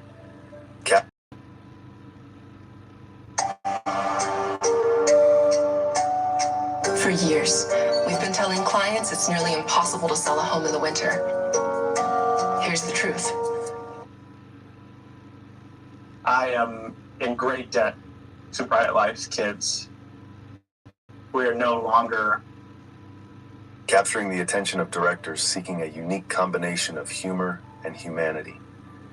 Even as his fame soared, he balanced big-budget productions with character-driven projects to keep his on-screen presence fresh. Beyond the cinematic spotlight, Owen Wilson's personal life has intrigued fans who find his casual demeanor and friendly personality both refreshing and relatable. While he generally keeps the details of his private affairs discreet, Glimpses into his upbringing and family ties reveal the roots of his relaxed attitude. The son of an advertising executive father and a photographer mother, Wilson grew up surrounded by creative influences that likely nurtured his imaginative streak. His close relationship with brothers Luke and Andrew extended beyond typical sibling bonds, as each pursued entertainment and occasionally appeared alongside Owen in collaborative or cameo roles. In interviews, he has mentioned a love for sports, showing particular fondness for basketball and other active pastimes. These personal interests, combined with his genuine humor, help humanize him in the eyes of admirers, offering a peek at the real person behind the movie star. He has also emphasized the value of maintaining strong personal connections within an industry that can be isolating, a factor contributing to his resilience. However, like many high-profile figures, Owen Wilson has faced serious personal struggles that contrast with his lighthearted on-screen image. In 2007, he experienced a widely publicized mental health crisis, culminating in a hospital stay that drew significant concern from fans and the media. This event shed light on deeper battles with depression, a condition often hidden beneath a surface of wit and comedic talent. In the aftermath, Wilson's inner circle rallied around him, demonstrating the essential role of a supportive network during periods of vulnerability. Over time, he adopted strategies to balance professional obligations with self-care, highlighting the challenges of preserving mental wellness in a high-pressure environment. His willingness to work through his issues resonated with viewers who appreciated both his candor and his determination to keep pursuing creative endeavors. By speaking openly about the importance of seeking help, Wilson helped spark wider conversations about mental health, playing a part in destigmatizing an issue that affects countless individuals. In addition to confronting emotional hurdles, Owen Wilson has faced physical challenges that illustrate the unpredictable nature of life behind the camera. His famously crooked nose, now a trademark feature, resulted from multiple breaks in his youth, hinting at a rugged past that defies the polished Hollywood mold.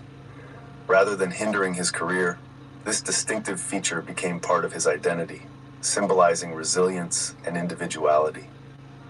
Beyond such surface attributes, Wilson has also endured heartbreak with the loss of loved ones, most notably his father, Robert Andrew Wilson, who passed away in 2017 after a protracted battle with Alzheimer's disease. This family tragedy tested the Wilsons' unity and resolve, providing a sobering reminder that fame and fortune cannot shield one from sorrow. Although Owen rarely delves deeply into these personal losses in public, they have inevitably shaped his perspective, underscoring the value of each relationship and moment. Nonetheless, he pressed on, infusing warmth and humor into his performances, even while privately grappling with grief. Fatherhood has also been a defining element in Owen Wilson's life, offering fresh layers to his worldview and reshaping priorities. Across the years, he has welcomed 3 children with different partners, embracing a modern family dynamic that he approaches with care and discretion. Although he refrains from sharing intimate details about these relationships, Wilson has expressed gratitude for the transformative power of parenthood, emphasizing how it provides a renewed sense of purpose.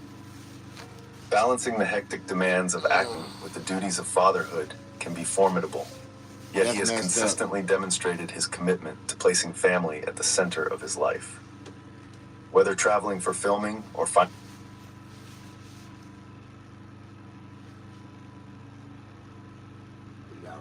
obituary.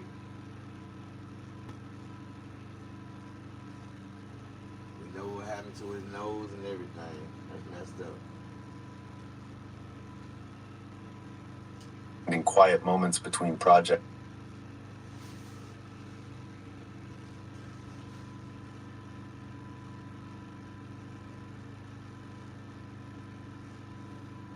Yeah, they just sitting there butt on couches, smoking cigarettes, watching NFL. They don't go to work. You don't need that work. You don't need that kind of job. You don't want to do it. I'll do it. Yep, that's a Haitian migrant calling us out, saying it's our own fault he's in Pennsylvania. That was wow. I don't even know where to start with this report, but that seemed like a good way.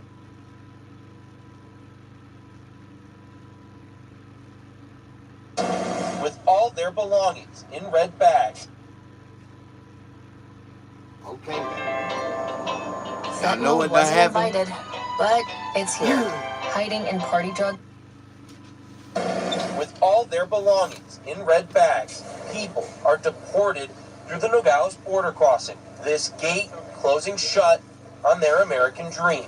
Deportations have been happening here regularly since June, but locals say in the lead up from Election Day until now, the overall mood has changed. Well, people are scared, man. I mean, people are like, oh, we're going to have to go back to Mexico. Alongside deportations, legal cross-border traffic here at the crossing continues. Kids going to school, people heading to work. Also in the traffic, so we bring jackets is Dora Rodriguez. to make it warm. She's heading to Mexico as a Tucson-based border volunteer who has been in the deportees' shoes. I lived through this. I was deported twice to my country when I was only 19 years old, fleeing from a civil war in my country. She says she understands the pressure around immigration in the country right now, but wants everyone to remember new policies have a human impact. What's your hope for the future? My hope for the future is that we continue to treat people with humanity. It doesn't matter what you believe in. It does not matter your status. You are still a person. And on the other side of the border, the Mexican government has converted a local gym into a shelter ready to receive 1,000 people. Reporting in Nogales, Adam Klepp, ABC 15, Arizona.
Monday, President Trump signed a number of executive orders on immigration. One such order aims to end birthright citizenship, which is protected by the 14th Amendment of the U.S. Constitution. Trump also declared a national emergency at the southern border.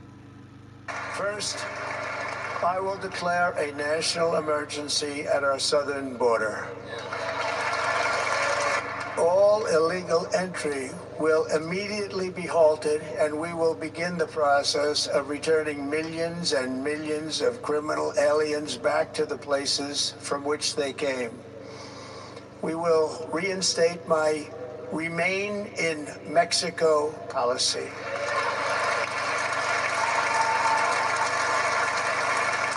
I will end the practice of catch and release. And I will send troops to the southern border to repel the disastrous invasion of our country.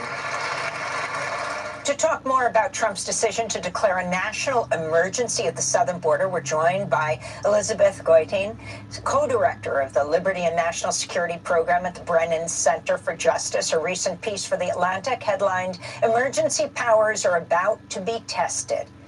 Elizabeth, thanks for being with us. Can you lay out what it means to declare an emergency, what it means for the military on U.S. soil?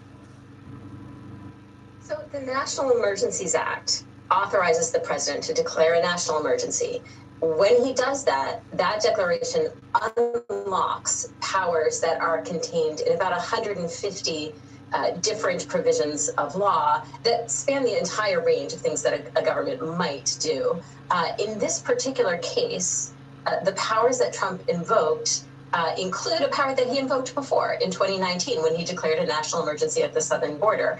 And that's a power that allows him to essentially reallocate Department of Defense funds for military construction projects. And once again, he's going to use that essentially to try to build the southern border wall. So we're right back where we were. Now, all of that was litigated in the courts, but before there could be any final resolution, President Biden took office and terminated the emergency declaration, which mooted all of it.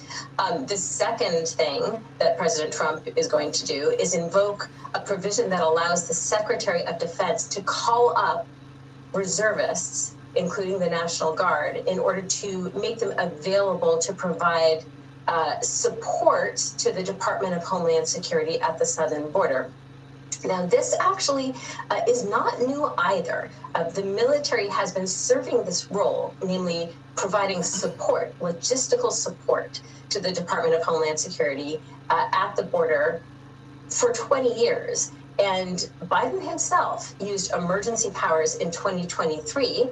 He was relying on a 2021 declaration of emergency for international drug trafficking to call up reservists to make more manpower available to help DHS at the southern border. Now, this kind of logistical support is very different from having the military participate directly in the apprehension and detention of migrants, which is something that the president could only do by invoking the Insurrection Act.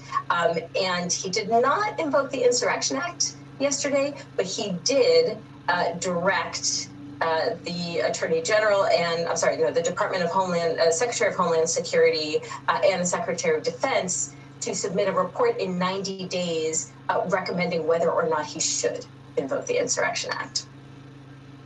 And Elizabeth, he also mentioned that he would invoke the Alien Enemy Act of 1798. Could you talk about what provisions of that act are still in effect and what it means? So the Alien Enemies Act is the last remaining vestige of the notorious Alien and Sedition Acts from back in 1798. And what this law allows, it applies during a declared war or a proclaimed invasion or incursion, or a threat of invasion or incursion by a foreign government or nation. And when those conditions exist, at least in theory, the law allows the president to summarily detain and deport any non-U.S. citizen over the age of 14 who is a citizen of or was born in the enemy nation. So I know that's a mouthful, but basically what it does is it is a wartime authority that means that the president can detain and deport people who were born in the enemy nation without going through the hearings and the procedural protections of immigration law.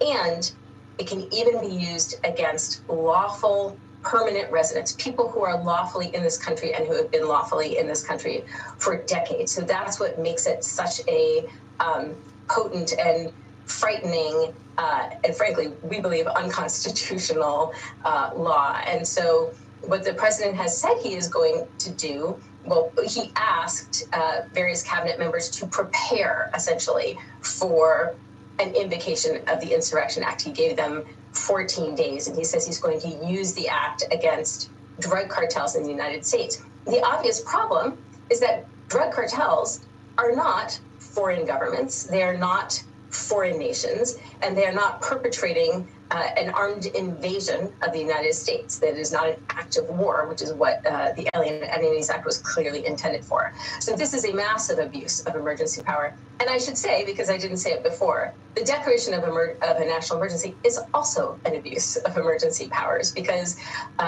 these emergency powers are intended to address sudden unexpected crises, that's the definition of an emergency, that are moving too quickly for Congress to be able to address.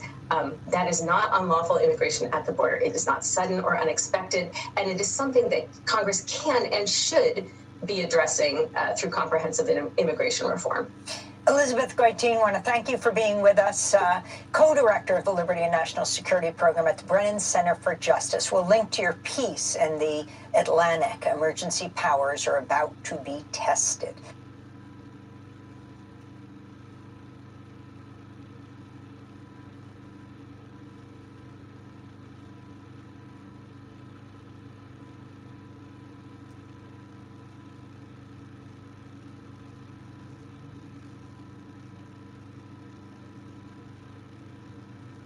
it's 2025 and you're still using the same cable network? Frontier Fiber is here, right now for you. Ultra fast, reliable, 100% fiber internet, powered by the speed of light. Get our best deal before it's gone for just $29.99 per month. Get free premium Wi-Fi and free expert installation.